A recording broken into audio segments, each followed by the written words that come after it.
So premium bonds are the UK's favourite savings product. Over 24 million people in the UK have premium bonds, and together they hold over £130 billion worth of premium bonds. Now, in case you didn't know what premium bonds are, they are a way to save your money, but the interest is not guaranteed. Instead, that interest is put into a prize draw, and that draw is very unequal. There are a number of different prizes. For example, there are 2 big prizes of £1 million each. These are completely all tax-free, by the way. There are 75 £100,000 prizes, which I would love to get. And there are over 2.5 million £25 prizes, which of course is a nice win, but who wants just the £25? And in this video, I'm going to show you what I had invested every single month, what I won every single month, and in the end, I'm going to show you the total so that you can decide if premium bonds are worth it or not. So in November of 2022, I deposited £5,100, starting my journey into premium bonds. So in December of 2022, I had £0 eligible because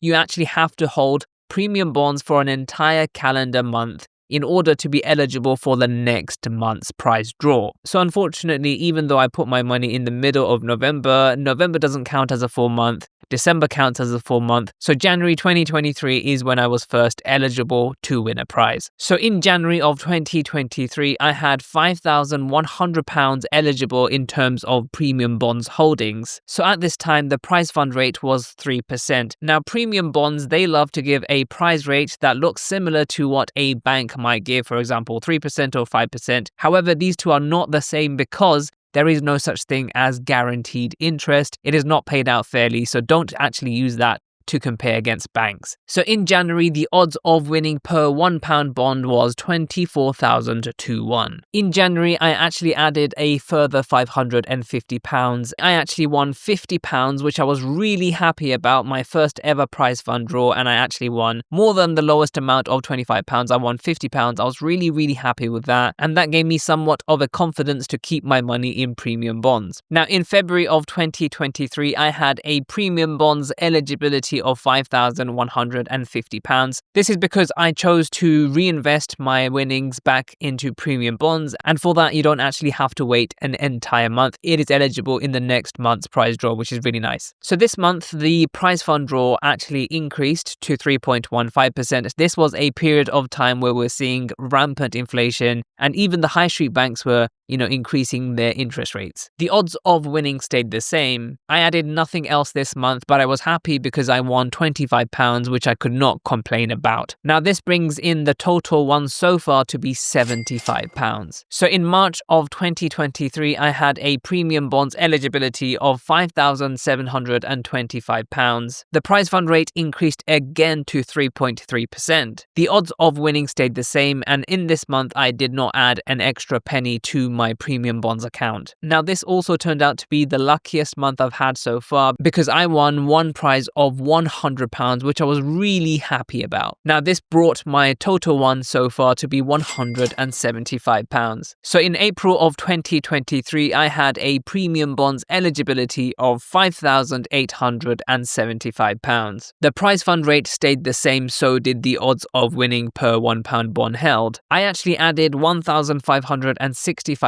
this month. However, to my dismay, for the first month so far, I won absolutely nothing.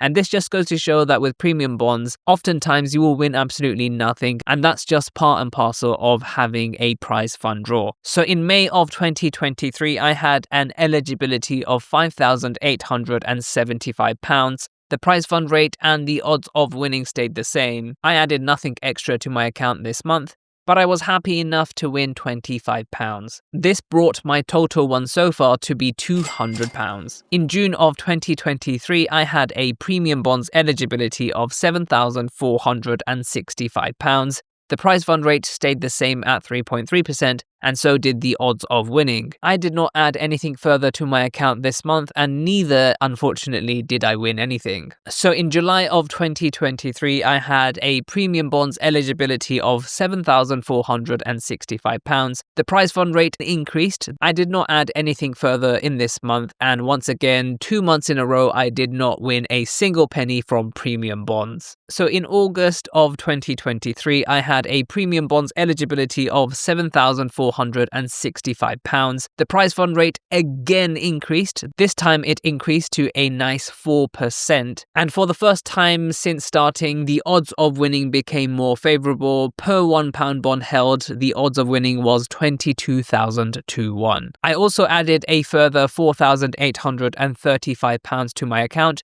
and this month I was pretty happy because I won £100. Could not complain about that. So in total, so far, I've won £300 with premium bonds. So in September of 2023, I had a premium bonds eligibility of £7,565. They really increased the prize fund rate this month to 4.65%, which I believe was the high for this entire period. The odds of winning also became more favourable. Per £1 bond held was 22,000 to 1. I didn't add anything further to this month, and even with the increase in prize fund rate, I actually won nothing, unfortunately. So in October of 2023, my premium bonds eligibility was over £10,000 for the first time at £12,400. The prize fund rate and the odds of winning stayed the same. I did not add anything further to my account this month, but I was happy enough to win £50. So my total so far from premium bonds is £350 won. So in November of 2023, my premium bonds eligibility was £12,450. So the prize fund rate and the odds of winning stayed the same. So unless these figures change, I'm not going to mention them. They'll be on the screen to save some time. In November of 2023, I took out £500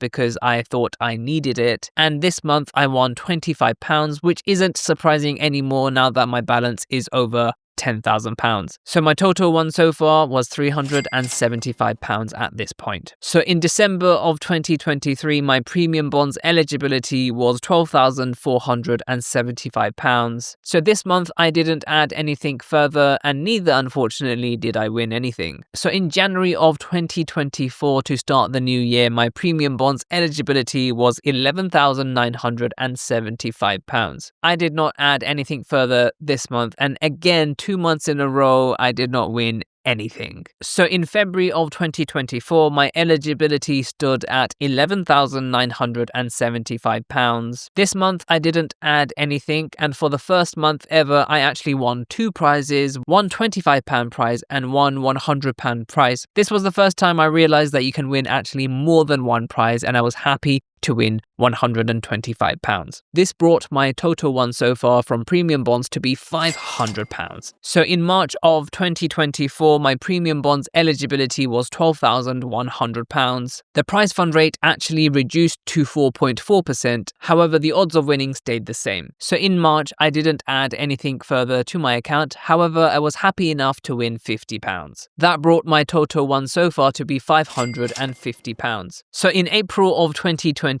my premium bonds eligibility was £12,150. So this month I actually took out £2,150 and I turned off the automatic reinvestment of my prizes. This is so that I could have a flat £10,000, and the rationale behind that was to just make these videos simpler. I don't know why I decided to do that. So this month I actually won £50. Happy enough I was, so my total won so far from premium bonds is £600. So in May of 2024, my premium bonds eligibility was £12,150. This month, I did not add anything further to my account, and neither, unfortunately, did I win anything. So in June of 2024, finally, I had my eligibility at £10,000. This month, I didn't add anything further to my account, and once again, I did not win a single penny. So in July of 2024, £10,000 eligible. I didn't add anything further to my account. However, I was happy to win £100. Again, for some reason, it seems like the lower amount that I have, the luckier I get. It doesn't really make sense, does it? This brings my total won so far from premium bonds to be £700. So August of 2024, £10,000 eligible. I didn't add anything further to my premium bonds account. However, I was very happy once again to be winning £100.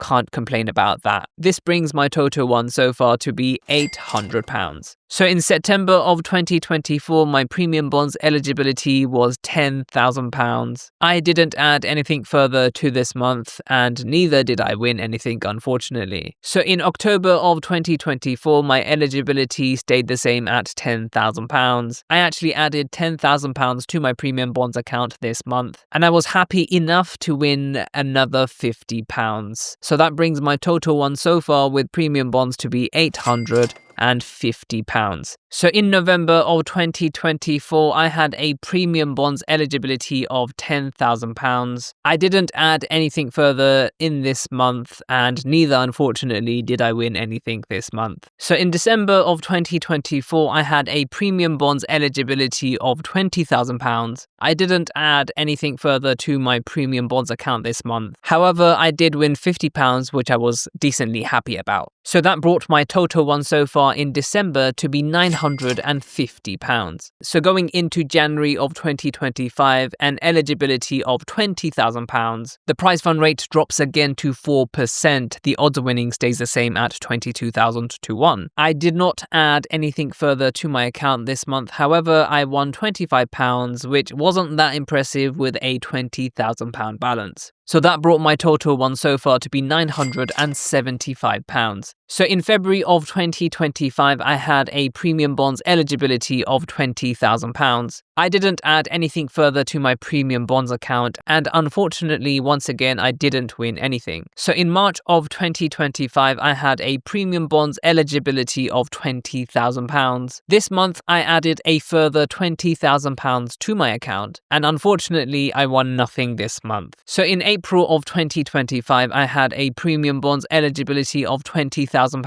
The prize fund rate again dropped down to 3.8%. The odds of winning stayed the same. This month, unfortunately, I had to take out £30,000. This is because I had to prove my income on an application. Now, all I had to really do with that money is to have it in my bank account. Coincidentally, that was also probably one of the best times where I could have put into the stock market, and I would have had a crazy gain. But unfortunately, I was too scared to do that. But anyway, in April, I won £25, and that brought my total won so far with premium bonds to be a nice round £1,000. So in May of 2025, my eligibility was only £10,000. I didn't add anything further to my premium bonds account this month. However, I did win 2 prizes, one £25 prize and one £100 prize. So that brings my total won from premium bonds to be £1,125. So in June of 2025, I had a premium bonds eligibility of £10,000. So this month, I put back that £30,000 that I took out. Really sad once again that I didn't put it into the stock market instead. But anyway, this month I won £100, which I was pretty happy about. That brings my total won so far from premium bonds to be £1,225. So in July of 2025, I had a premium bonds eligibility of £10,000. This month, I did not add a single extra penny. However, this was by far my luckiest month.